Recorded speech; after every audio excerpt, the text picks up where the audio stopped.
ఏమవుతారు మీకు ఈయన? మా అబ్బాయి అండి. ఆయన ఏం పని చేస్తారు ఆయన? చదువుకుంటున్నాడండి, ఎలక్ట్రీషియన్ నేర్చుకుంటున్నాడు. వయసు ఎంత? 19 వచ్చింది సార్, 20 వచ్చింది. మరి డ్రైవింగ్ లైసెన్స్ ఉందా కుర్రోడికి? లైసెన్స్ ఇంకా రాలేదు సార్. ఈ బండి ఓనర్ ఎవరు? వేరే ఆయన సార్, ఆయన దగ్గర మేము తీసుకున్నాం సార్ బండి. మరి ఆ కుర్రోడు లైసెన్స్ ఉందా లేదా? లైసెన్స్ లేదు సార్ ఎవరికి. మరి లేకుండా బండి ఎందుకు ఇచ్చారు ఆ కుర్రోడికి? అదే ఆర్సీ ఉంది, లైసెన్స్ రాలేదు సార్. మాలే తప్పు ఇవ్వకపోరు. ఏం జరిగింది చెప్పాడా? అది చెప్పాడు సార్. ఇలా వస్తున్నాను, ఇలాగ ఆపారు, హెల్మెట్ లేదని ఆపారు. నేను కరెక్ట్గా వచ్చాడు కదా, కానిస్టేబుల్ బండి జరిగింది. బాబు నువ్వు చెప్పు ఏం జరిగిందో. వస్తుంది ఆటో ఉంది సార్, ముందు ఉమ్మటిలో వస్తుంటే ఒకేసారి ముందు ఉన్నారు, బ్రేక్ అయ్యగానే సారీ తగిలింది బండి. బ్రేక్ అయితే ఎందుకు తగిలింది? అదే సార్ వర్షంలో స్కిడ్ అయిపోయింది సార్. స్కిడ్ అయిందా? నువ్వు పడ్డావా? ఆయన పడ్డాడా? మరి ఆ పడినప్పుడు నీ తలకి హెల్మెట్ లేదు, నీ తలకి దెబ్బ తగిలి ఆ కానిస్టేబుల్ ఉద్యోగం చేస్తున్నా అతనికి తలకి దెబ్బ తగిలి పొరపాటున జరగాలని జరిగింది అనుకో, ఏంటి పరిస్థితి? కేసులు, కోర్టులు, జైళ్ళు.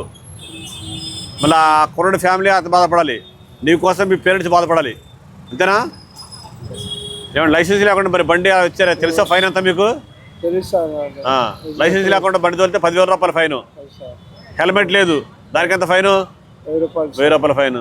మరి ఆ విధంగా మీరు లైసెన్స్ లేకుండా, డ్రైవింగ్ లైసెన్స్ లేకుండా, హెల్మెట్ లేకుండా మీరు ఆ విధంగా పిల్లల్ని, చదువుకున్న పిల్లల్ని చదవనివ్వకుండా బండి ఇచ్చి ఎంకరేజ్ చేయడమే మీరు ఈ విధంగా తోలమని చెప్పి. ఈయన వెయిట్ ఎంత ఉంటుంది నాకు తెలుసు, 50 కేజీలు ఉంటుంది. ఈ బండి 120 కేజీలు ఉంటుంది బండి. ఇది బండి ఎలా ఆపుతాడు ఈ కుర్రడి బండిని? ఇచ్చేద్దాం బండి, నాకు తప్పైపోయింది సార్. ఇక ఆడికి ఎవరు బండి లైసెన్స్ తీసుకున్న తర్వాత మళ్ళీ బండి ఏదైనా ఉంటే ఇస్తాను సార్. మీరు బండి ఇస్తే సార్ ఈ కుర్రోడు చదువు పాటించిన అవుతారు మీరు, అంతే. లేదు సార్. అనవసరం కోర్టుల చుట్టూ కేసు చుట్టూ తిరుగుకుంటా కుర్రోడు ఫ్యూచర్ లేకుండా చేస్తారు. మీరు పండే కష్టం అంతా వేస్ట్ అయిపోద్ది. లేదు సార్, బండి ఉంది సార్, ఇంకా తప్పైపోయింది. ఇంకా లైసెన్స్ వచ్చిన తర్వాత మేము బండి మళ్ళీ ఇస్తాం సార్. ఇప్పుడు దాకా బండి ఉంది. బాబు నీకు ట్రాఫిక్ రూల్స్ తెలుసా? నీకు తెలుసు సార్. ఏం తెలుసు చెప్పు, ట్రాఫిక్ రూల్స్ ఏం తెలుసు నీకు? గ్రీన్,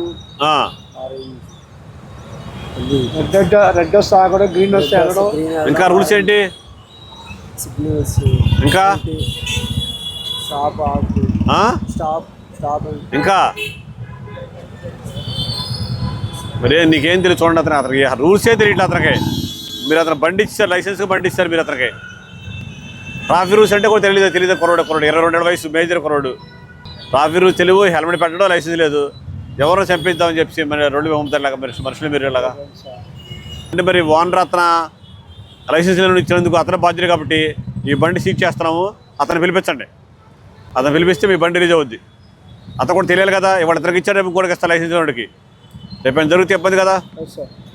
సరే మేము బండి సీజ్ చేస్తున్నాము, ఆ ఓనర్ పిలిపించుకోండి.